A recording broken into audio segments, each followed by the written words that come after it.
अरे भावुक जनों, अरे रसिक जनों, इस भागवत को एक बार नहीं बार बार सुनो।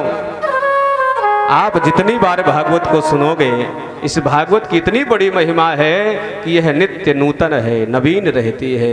एक नई चीज आपको सुनने को प्राप्त होगी। आप चाहे 1000 बार भागवत को सुने हो, परंतु जब आप कुछ एक बार भागवत को सुनेंगे फिर से, तो आपको लगेगा इसके पहले तो मैंने इस कथा में इसको सुना ही नहीं। ये नित्य नूतन रहती है। इसलिए हे भावुक जनों, हे रसिक जनों, आप इस भागवत को एक बार नहीं अनेक बार सुनो, बार बार सुनो। मुहु रहो रसिका भुवि भावुकाः।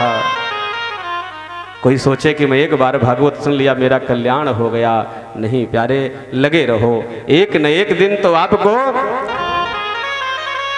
राम राम रटते चलो, जब लग घट में प्राण, कबहू के दीन दयाल ते भनक पड़ेगी कान। एक बार में सोचो कि प्रभु के पास आपकी आवाज पहुंच जाएगी, तो उनके पास बहुत काम है, शायद वो व्यस्त रहते होंगे हमसे ज्यादा। तो आप लगे रहो, लगे रहो।